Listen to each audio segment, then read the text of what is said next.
Jesu siyabonga ukuthi angiyibilikanga abazalwane sibonga ukuthi angiyibilikanga amen ngipha abanye banyibilekile endleleni eza enkonzweni abanye sebeyinhlamba nje bayini amen abazalwane advert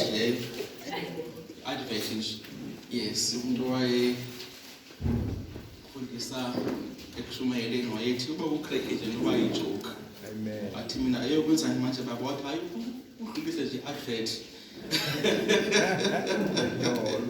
udlulise nje advert nibe khona okhubekile nje usuke endlini engathandi lutho akahleke nje before uvulwe izwi amen siyambonga uNkulunkulu bangcwele iphethe la ngishoka last time manje ngifuna ukuyokubamba la vacation mangicabanga ukuthi umuntu that day ingishoka ukuthi umuntu wayethemba ngithenge ithawulo lokubamba imic ngalithenga ithawulo lokubamba imic kwadlula izinyanga lezi la ko 6 laphendlini ngithi ngiyapheka ithawulo lokwenzani angisalazi ithawulo lokwenzani ubuthawulo bokuhlaba sezintsha ithawulo lokwenzani ekade besuka ngayihlanga mase ngishoka la yima ukuthi bengcwele ngangitshelileke njengoba nje thawulo wakusula ngayihlanga ke ukushophe uzosibona alibonke mina Nkosi bazalwane ngicela ngibe mfishane not kakhulu but ngibe mfishane ngiqhubeleke nesubject yokholo akudluleki kuyo yes ngoba ubuKristu bonke babe bathi amasheshi ubuKristu yinkolo yokuvuma ukukholwa kuJesu bathi ukukholwa kwethu kuvuma ukuthi uJesu baze babe nomthandazo ukuthi umthandazo wokukholwa okuvuma uJesu indaba yokukholwa ke takumbusi uNkulunkulu akayinikezi into umuntu engaqalanga ayitest yena siphinda ngisikwazi njengoba nje uNkulunkulu akayinikezi umuntu into engadlulanga kuye ayibona ukuthi imfanele yini umuntu uNkulunkulu uyamthanda umuntu akafuni ukuze noba yini emntwini umthanda umuntu aze athi angeke azavuma uliwe ngaphezulu kwamandla onawo uthi uyasibona nje iproblem iseza kwenze ukuthi amandla abesacheck amandla kuwe your current level of power mayithi ukuthi amandla kuwe nesimo esizayo isimo sinamandla amaningi angashintshi isimo aphungule intensity yamandla isimo ngokuthi xa kawuvumbe khona ekucinezelayo nje amen akavumwa yena uNkulunkulu uyamthanda umuntu uma uNkulunkulu kuGenesis ehlephula ubungcwenye bobuNkulunkulu ebubeke emntwini umuntu wayeka ukuba ordinary ngoba lo mzimba ehlala kuwo oqalanga ngathi phela iscience ngeke siyiphikise makuthola amathambo ana 3 million eDrakensberg ngeke sithi avelaphi uAdam is only less than 3000 years old naka sikuvumela ukuthi lo mzimba umuntu ahlala kuwo lento zoyisho bose futhi ubani ngiphindi oqala ukuexista lo mzimba istructure sawo asivele ikaweni ngoba ikawe ufundisa imaths andiphindi asivele ikaweni ngoba ikawe ayiwazi noma ungayifundisa ukudrive ngeke izokwazi ukudrive to be proof ukuthi asivele ezikaweni kodwa lo mzimba lesi structure lesi lolu donga lolu aluqala ngokuexista ngathi zazi ikhona into zazi exista ngoba phela umoya ongcwele uNkulunkulu wami phela uGenesis 1 verse 1 ukuya ku verse 2 kuneminyaka lapho eminingi singayixoxa leyo ngiyela ngamaphose futhi iBhayibheli ukuthi between uverse 1 no verse 2 kaGenesis uneminyaka eminingi lapho. Yes, phela uNkulunkulu akayidali into emnyama bafana bakithi. Yini lenza kwabamnyama after edala izulu nomhlaba? Okasubuza lo mbuzo. uNkulunkulu mayidalile yini iqhamuka sekuthiwa kwabumnyama? Ibelithi iBhayibheli, in him there is no darkness at all. Umhlaba wayewudalile wongekho omnyama. That is the pre-Adamic world. These things you find in the book of Ezekiel. Ezekiel explains that world between Genesis 1 and 2. You find them in the book of Zechariah, which kwenzekani. Yes. So ke iBhayibheli leli aluwona umdlalo. iBhayibheli bathi abanye hayi iBhayibheli nje istory nje zokumotivate. But while he survived there for 2,000 years, sebanesibhalo ezinye izistory efika kuyistory lesi. If the story less, asikho istory esifaka ngeminyaka yo-2000. Lapha eTV into lebekade zikhona 5 years ezingasekho. Into ziyadlula. But lelizwe litestiwe. Leli uze athi uCatherine Kuhlman ngo-1975 athi bofuna ukwazi ukuthi emhlabeni kuzokwenzekalani before ubuka izindaba wobuka nani iBhayibheli. Mofuna ukwazi ukuthi emhlabeni kuzokwenzekalani nje wobuka nani iBhayibheli. Ngoba like lathi iBhayibheli akeke babaleke abantu benkosi bayozivalela. Abantu bangabikho ey'tratweni bacabanga ukuthi abantu iBhayibheli liyadlala bese kwathiwa kufakwa amamazi kwabaleka sohlala ezindlini.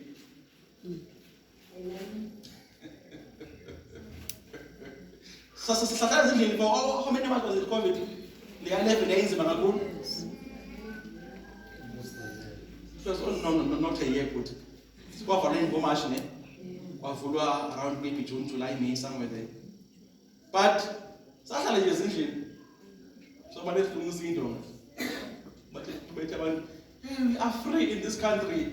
I saw there that democracy does not exist. Democracy does not exist. Because intando yabantu yayifuna ukuthi iye emsebenzini. Umthetho utaphunywa. Intando yeningi yehlula umthetho. Uthi umthetho uma uhulumeni efila ukuthi awukho safe, unelungelo to strip you of your rights to protect you. We are free. I was like, oh, no wonder. Say Republic of South Africa, not Democratic South Africa. Say Republic like RSA, because amalungelo angehlutshwa anytime. Genesis chapter 1, verses number.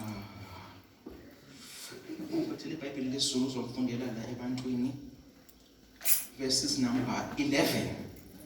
I'm going to be short. Genesis chapter 1, verses number 11. I call it the Bible. Actually, was talking about doing. I'm even if you don't know, I was a friend discussed. I was going to discuss my Mrs. Zul. Don't tell again anyway, but I was full of abantu abanye basasifunda i-home languages bafunda English Afrikaans kulungile. Umuntu okwazi ukufunda i-language esafe abantu afunde nje ehleli phansi akatatazeli ngoba uzoba nefunda. Genesis chapter 1 verse 11. And this chapter 1 verse 11. Yes. Thank you. Umhlaba mawuveze utshani nemifino ethela imbewu nemithi yezithelo ethela izithelo ngezihlobo zayo ekuyo imbewu yayo emhlabeni kwabanjalo. Thank you. Ngiyaliva leli pastor. Kuthiwa uNkulunkulu wathi umhlaba uveze izithelo kwabanjani? Funde la kwi-English ikengele kumsha kakhulu. God said, I command the earth to produce all kinds of plants. Of all kinds. Umhlaba awube green, umhlaba awube productive, including fruit trees and grain, konke, in all these categories. And that is what happened. Verse number 12. The earth produced all kinds of vegetations. Please look at this. The earth produced all kinds of vegetation. Verse number 12. God looked at what he had done. uNkulunkulu wayibheka. uNkulunkulu wabheka labo kudalile. Wathi kuhle. Ngithi your Bible says so. uNkulunkulu wakubuka. Leyitshalo ethe ayivele. Wathi zihle. Genesis chapter 2 verse 5.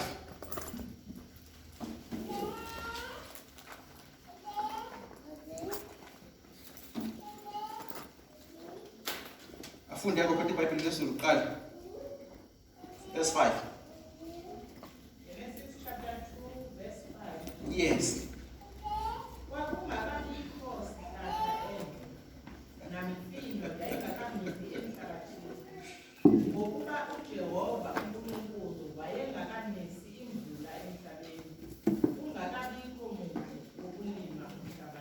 I was already nalisi lenkosi. Nalisi lenkosi. Ibheke lento. 1 Genesis 1:11. uNkulunkulu wathi umhlaba akube nezitshalo. Vegetations. Ithi le version engiyiphethe la iCV ithi plants of all kinds. Kuthiwa umhlabathi waresponda wasiveza. uNkulunkulu wayibona ukuthi sikhona. Chapter Genesis 1 verse 11 no Genesis 2 verse 5.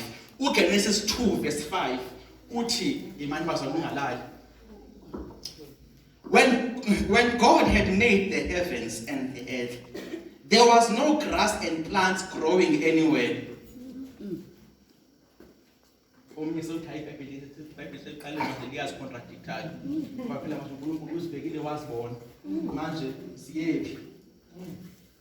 Funda iBhayibheli izomangazela ile ncwadi ucabanga ukuthi yangesonto yokuqhumisa ikhanda kuthiwa besikhona zi-exist isitshalo kuthiwa wazibona wathi zinhle lona futhi iBhayibheli kuchapter 2 verse 5 lithi zazingekho izitshalo ungakhulanga lutho anywhere kuthiwa ngoba imvula yayingekanithi kanti uNkulunkulu yini lebekade ibona. Amen. Ethi inhle. Umoya ongcwele Nkosi yami ngisize baba ngongcwele yini lebekade ibona kanti uNkulunkulu beyibona ngani mayingekho. Funda iBhayibheli 1:11 uNkulunkulu wakhuluma nomhlaba wathi umhlaba ukhiqize nali isihlahla. Umhlaba kuthiwa wakhiqiza all types of vegetations. Kuthi uNkulunkulu wayibona verse number 12 ukuthi zikhona. Zizinhle futhi zicwebezele. Ku verse number chapter don't worry, I'm not making any chaos. It's fine. I'm not making any chaos. You just want to learn basic again. So uthi ke chapter 2 verse 5. uNkulunkulu after dalizulu nomhlaba zazingekho izitshalo ezazikhona. Khura masiya zazingekho izitshalo ezazikhona. Umhlabathi bangakhulanga lutho. Udry umhlaba ngoba imvula yayingekanithi. Amen. Umuntu wayengekho. Ugada lento. Ali contradict iBhayibheli bafowethu. Si introduce kwi principle of faith. Yenziwa by God himself. Amen. Amen. Ngoba akwazi ukusinikeza izinto angayitesta ukuthi yasebenza. Amen. Wakhuluma it's fine. Wakhuluma uNkulunkulu kwi level yakhe yokukholwa. wakholwa izwi lakhe eliphumile. Wathi uNkulunkulu mayikhuluma ethi akubekhona ihlahla wayikholwa lento ayishoyo yena. Wazibona zikhona kanti azikho.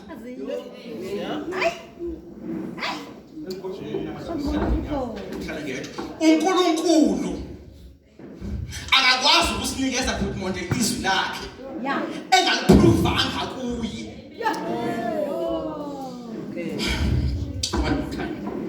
uNkulunkulu akayona inganekwane, akadlala amasalamusi. uNkulunkulu akanamlingo, akakwazi ukufuna into empini engasebenzi. uNkulunkulu wathesta kuye ukholo before azolubeka kithi, khona ukuze lento azoyifuna kithi ibingaqalanga ngathi, ibiqale ngayo. uNkulunkulu kathi umbuzo wakholwa ukuthi uzenzile ihlahla, wathi uyayibona. Amen.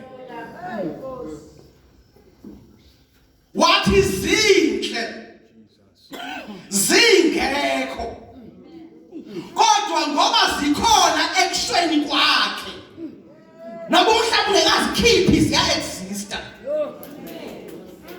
ngoba zikhona ekushweni kwakhe, noma singabonakali zikhona,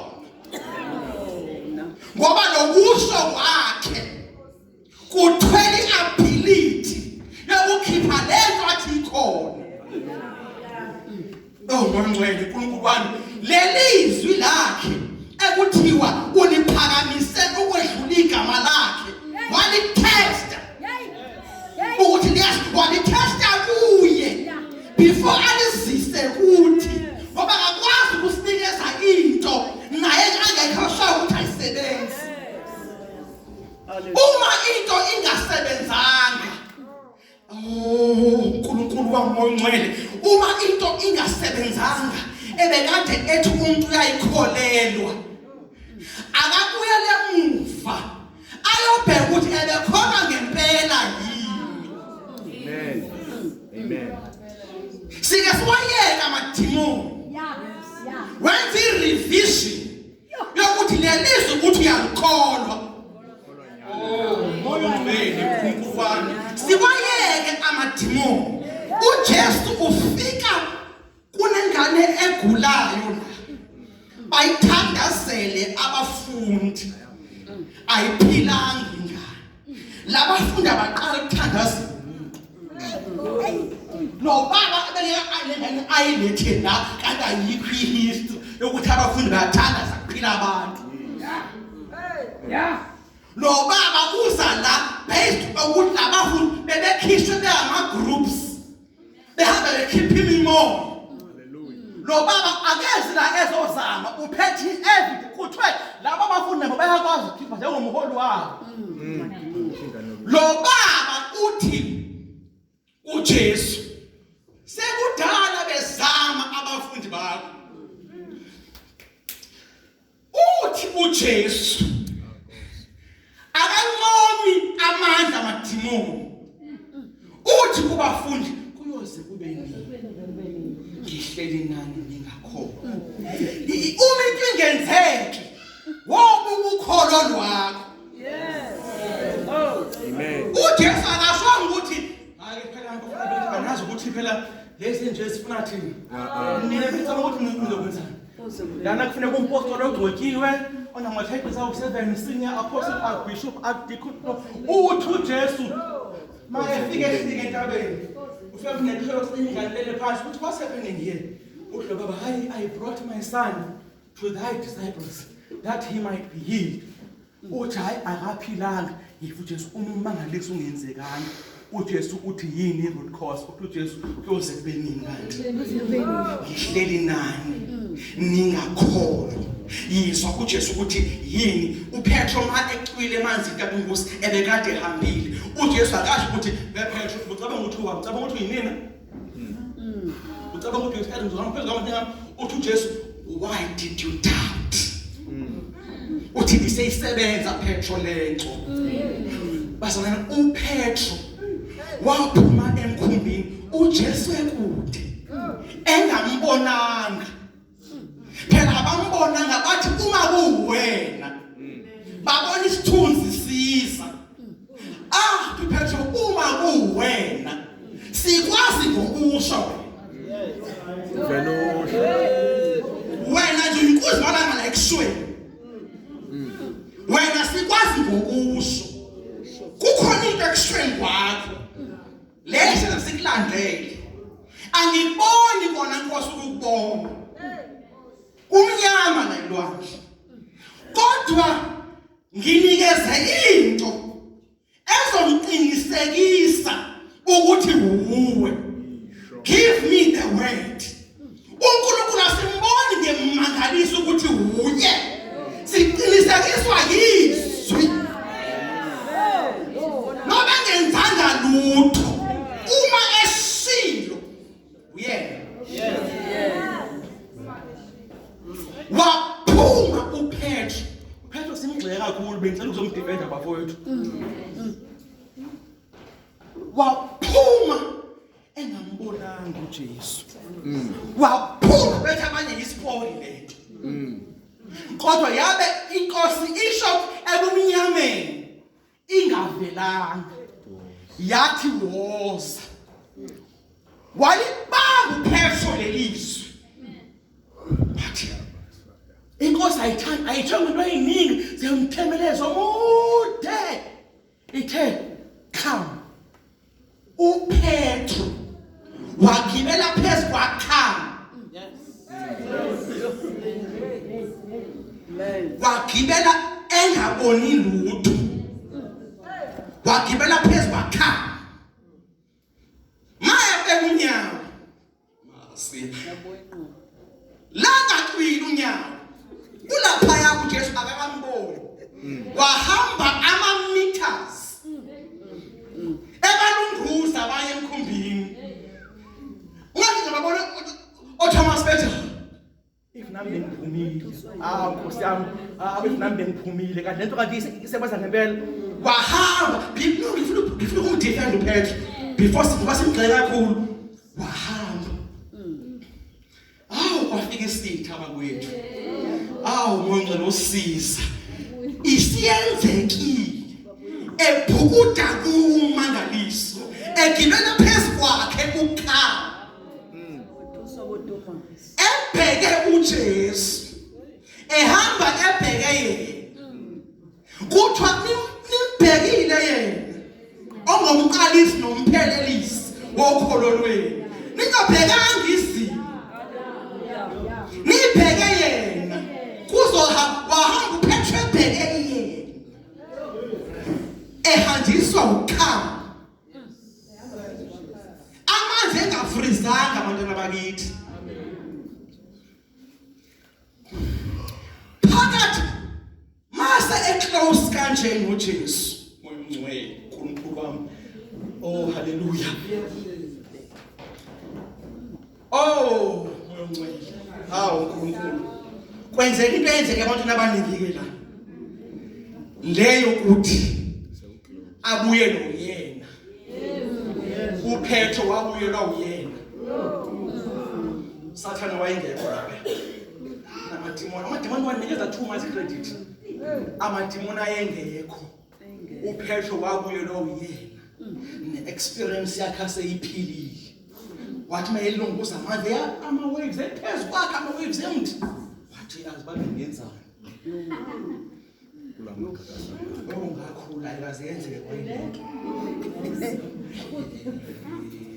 Jesu ukhama ubukade umbambile wadistable into possessing whatever possesses your mind activates faith if it's not the word of God ukhama umbambile inyawo kwaphithizela ingqondo le athu Paul kwabaseRoma ayiguqule ngoba inkinga usho kwabaseRoma abona ukuthi it's not enough ayiphinde Ephesians 4:23 athi be renewed in the spirit of your mind because uyoba limited ulimitwa ingqondo kwaphithizela ingqondo kaPetro ngoba ifaith nefear azimi ndawonye Faith and fear are seen as partners. Makufika enye omunye uyahamba. The moment fear arose in Peter, faith reversed. If faith ayibambisani nokwesaba, iyahlehla ifaith makukhona ukwesaba. Uyahlehla ukwesaba makukhona ifaith. The moment uphethwe etwila, uyifuthi ukuthi uthini? Ufika uJesu uyambamba ngesandla. That means we're very close to him. Umbamba ngesandla.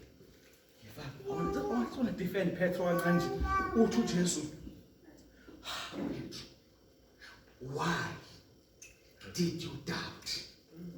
Akasho ukuthi idemoni lelwenza ukuphumela. Irresponsibility yonqamuka komangaliso. uJesu uyibeka kwi-receiver, not on the demons. Uthi it's you. Why did you? Akasho ukuthi wena ukuthola kuSathane. Uthi why did you? Lento ila nguwe. Ize ithi incwadi yamaHebrews sashunayo umyalezo wodwa. Abanye awubasebenzelanga umyalezo ngoba abawuhlanganisanga. Uthi sashunyezwa the same message. Uma into ingamsebenzeli umuntu ake siyeke i-deliverance siphe ukuthi uyakholwa yini. Uyakholwa. Ukukholwa akukona i-title. Ukukholwa ukuphila ngezwi. Ukukholwa kona ukuthi sikhonze power siyamakholwa. Kunabantu ababizwa nge-unbelieving believers. Believers by association, not by the word of God. It's possible to be a believer by association. Ukholwe ukuthi uyendaweni la kuhlala khona amakholo kanti ukholwa nje wena. Unbelieving believers bahamba noJesu abanye abakholwa kodwa abasuki ndibandile. Bakhona la oThomas. Futhi uJesu uthini kuThomas? Uthi uJesu, "Bazalwane, uthi uJesu, Jesu uyangena. Akanoki." Avele bambone seyisendlini, maseyivukile. Ukuthula ngapheleni. Jesu uThomas akazokuba ihlelephi. uJesu efika, Jesu afike akhuluma nabafundi. uThomas efika uJesu akasekho. Wathi Nkosi ifikile. If babathi njengoba wayeshilo. Uvuke ngempela exactly like he said. Usho ukuthi uThomas akabanako sekhe inkosi. One more time. Badlaba inkosi ivukile njengoba yayishilo. Kwenzeke lona izwi la. Usho ukuthi uThomas akanakiswa. Ukhona kwi-group yabantu abasondayo kodwa akanakile izwi kodwa uyasonda akahamba. Ukhona ukuthi umuntu aye kodwa abe senkonzweni. Thomas wayiwile kodwa ungahambanga. One more time. Uwile by faith connection. Akazidli futhi izono uphila impilo yakhe kodwa ezulwini ukuthi akakholwa. Akaphili ngokwezi kodwa ukhona. Akajoli, akalandi umuntu, akaphuzi kwali kodwa ezulwini ukuthi akakholwa. Kodwa ukhona. Present but absent. Present but absent. Ukhona. Athi njengoba inkosi yayishilo. uJesu aphinda kuye. Afike uThomas ekhona. Ungakholwa kwakhe. Usekhona. Ungakholwa kwakhe uthanda leso bamthunqa. Ukhona. Maye inkosi ivela bona ke ngene ngakholwa. Iyathanda ukumanifest into eyimenza kakhulu. Maye inkosi ivela. Hey Nkosi! Ubona ngempela Nkosi. Nkosi. Ebetheke uThomas uma ephila ngifuna ukubondela inxeba lakhe. Ngifuna ukulibona nje umuntu ongaphila enenxeba liqhaphukela ingaka. uJesu athi noma ngeze lokwenza kwami. uJesu uThomas usondela mfanele. Faka isandla sakho la. Maye sifake isandla. uThomas akhokhwale athi Nkosi ambuke ngcingisi. Athi uvuke ngempela. It is really you. Jesus was not impressed by his tears. Uthi lalela ke babusisiwe.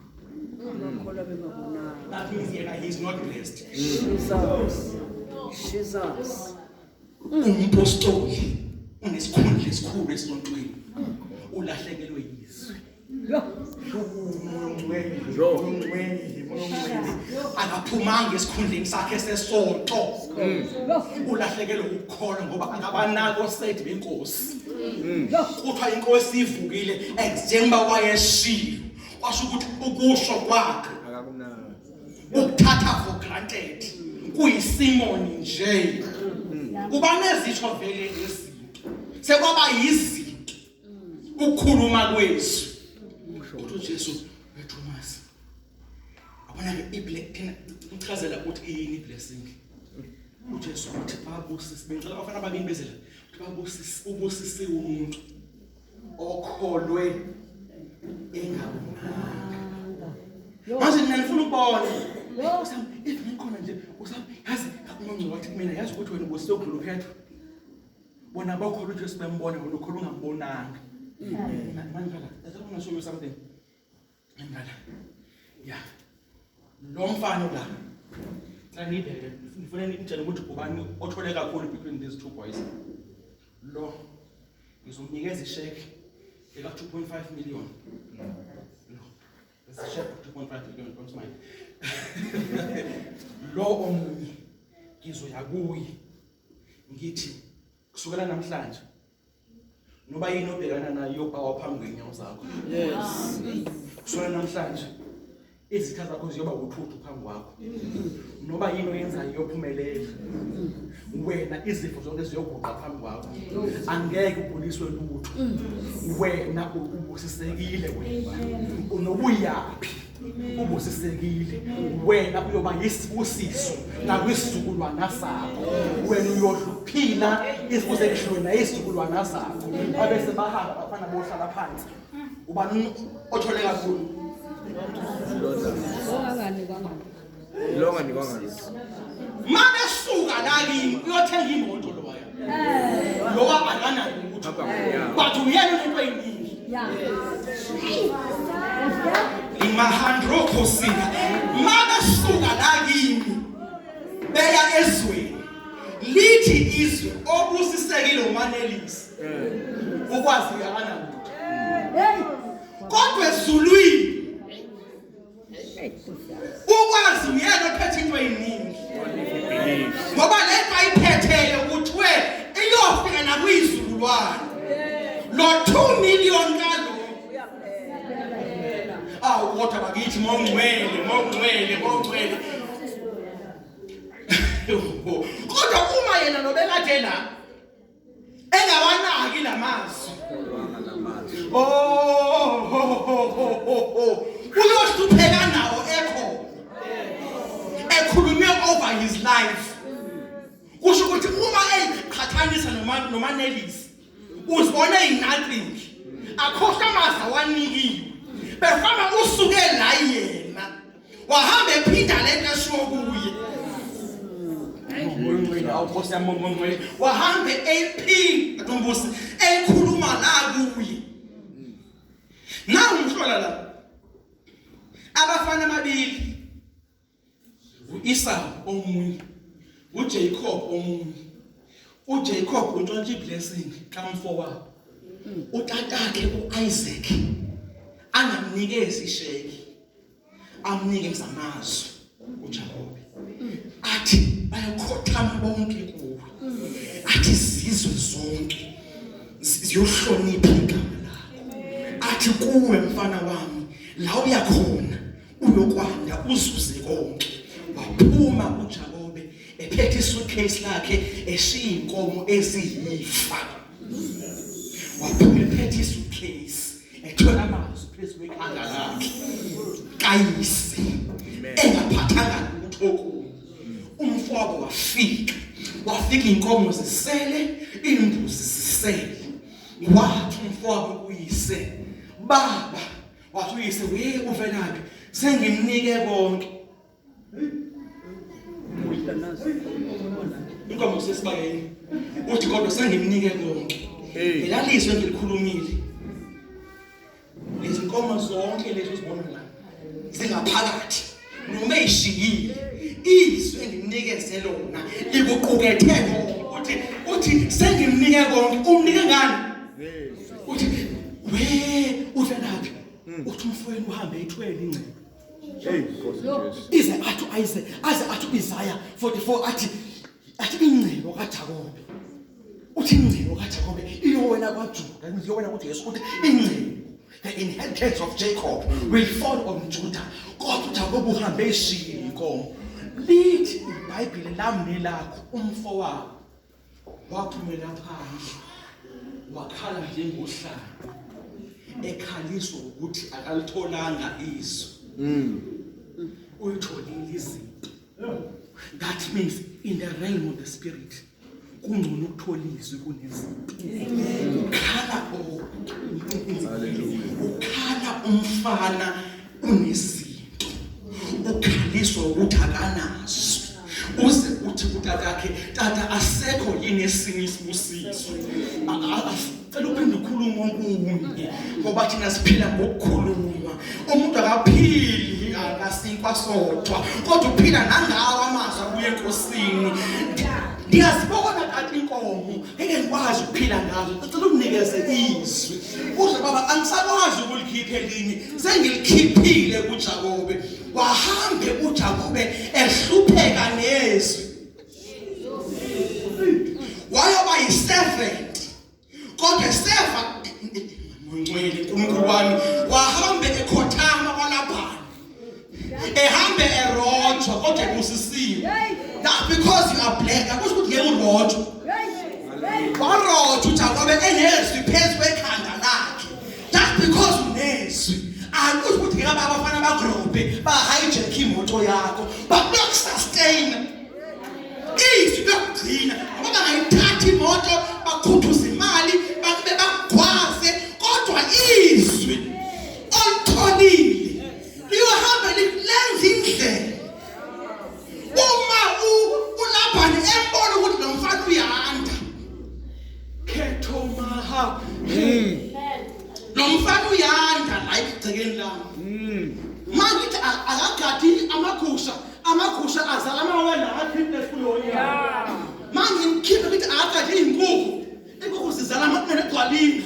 manje ngikhiphe ukuthi akagadi inkomo ziba nobisi lichitheke ubisi lento ila kulomfana nomfana makithi akahambe mhlanje akaphethe masimini kule season amasimami ayavuka lento ila kulomfana nomfana unezwi yena akaliboni yena uyakhalaza ukuthi ngiyigqila sala kwayisezala uyisezala uyamlunguza athi uma besazi lo mfana ukuthi ngandiswa uyena yena akayiboni bazalwane moyo ngcwele noma ungayiboni lento ilakuwe ikhona noma ungayiboni ikhona bayayibona abanye bazi ukuthi mawungekho emsebenzini kuba njani abasho bayazi ukuthi mawungekho emhlanganweni kuba njani lapha kimi bayazi ukuthi mawungekho usesemhlanganweni sisibengakho emcimbini kuba kubi wena owazi ikhona mbaba tumusma mabe sabemrobhili uyise wathi nomfana wathi uyise kuye usezala noma la umfana uthi mina bengicela uhamba ne uthi utakhe okay son uzohamba but before uhambe cela ukuthi uthole something inkomo ezizozalwa ezinebaleli kanje sekuyoba yezakho ngathi izinkomo ezizozalwa ngibese brown yezikaJakobe wavela ungathi inkomo zazile bangathi inkomo zizwile ukuthi mazale yiphi ikhaya kwankomeza la kwalabani brown kwankomo nemnyama izale brown bemnyama ihlala nemnyama uzale brown kanti yini ngomfana azathi mina kanti yini lengayithola lo mfana manje ngathi inkomo ziyalizwa ukuthi sivumelene ngoba into eyishiyalazi izwi likaSipakade mathonga lapha eUkraine before kwenzeke i-earthquake Iy'lwane zaphumela phandle. Iy'lwane. There's a video on TikTok. Izinja namakati zagcwele iy'trato. Zizenza ngathi umkhulu ngani. I-nature iyazi ukuthi khona kuzokwenzeka manje. Abantu balele. Kwasindilwane kwafa abantu.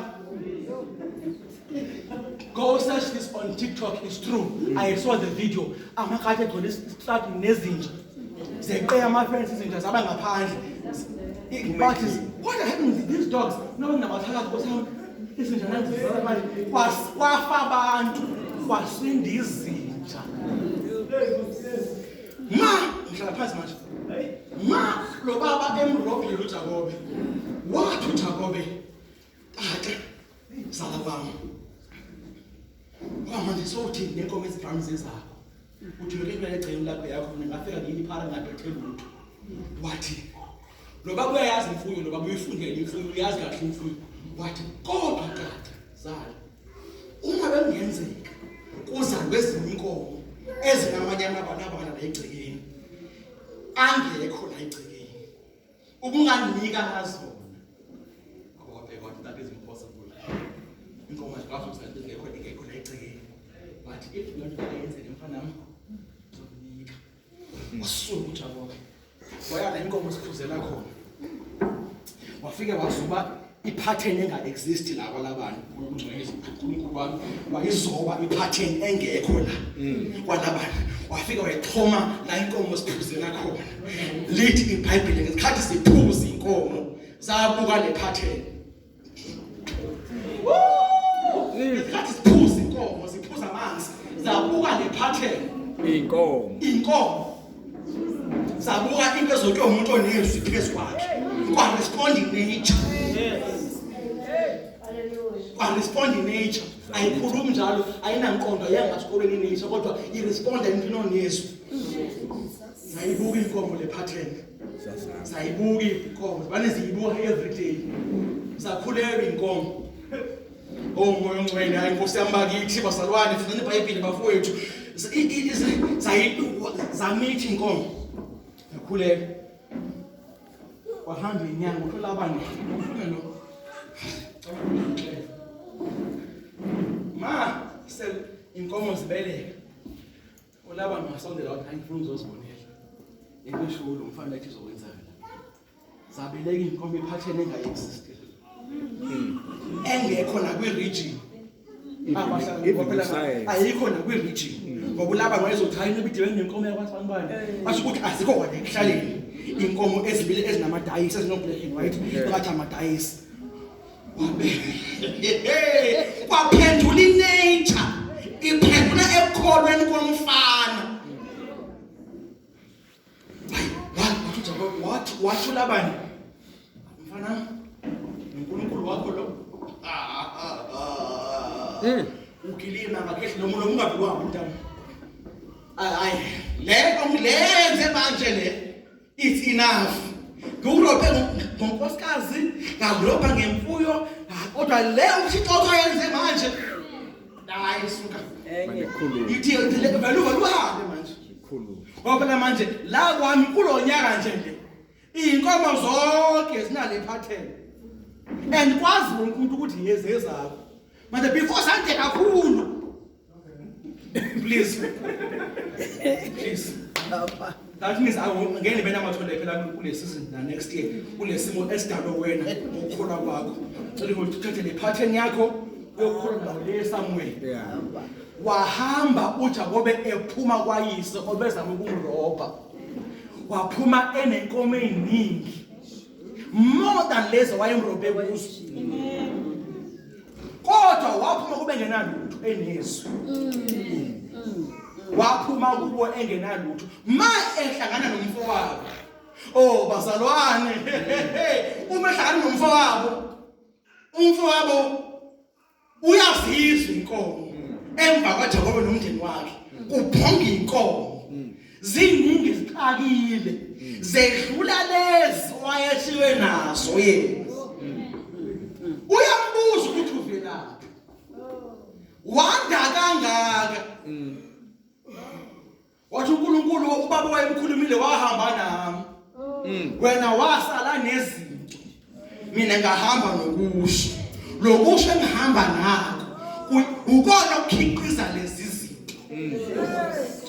Ngicela abafana futhi abawu2 baphinde babuye. I will make one demonstration and I will sit down. 2 boys, please come back. 2 boys, please hurry up. One more demonstration. Sigoduke. Yes. Cela sibuyele ezwini mina siye yonke lento ezikhulumisayo. Sibuyele ezwini. Sibuyele ezwini. Siye yonke ukuthi usibani wathini ubani hey. Sibuyele ezwini izangala. Lo uza kimi uthi uphethwe yisibobo nenyawo, right? God forbid, I'm not prophesying anything. It's an example. Unesibobo nenyawo. Mina ngenzeni? Be healed. Be healed. Yes. Nalo unesibobo nenyawo. Imthathe lo. Sorry. Hlale la ephansi. Sifunde isu ngehealing. Sifunde. Imivimbo yakhe waphiliswa. Wena. Sifunde. Isu nalo. Lona amkele isu. Lo amkele miracle. Lo ngimnikeze isu. Osekala. Okhamasiya, Monroke, Monroke. Lona ngimbeke izandla. Yakhe yaba instant porridge. Noma nokhulisa ka 2 minutes. Usephile manje. Lo sisamphethe inyawo nesibhobho sisamphethe hleli phansi futhi kubuhlungu la iqolo. Kodwa manje ngimnikeza izwi. Sifunda izwi nalo hleli phansi.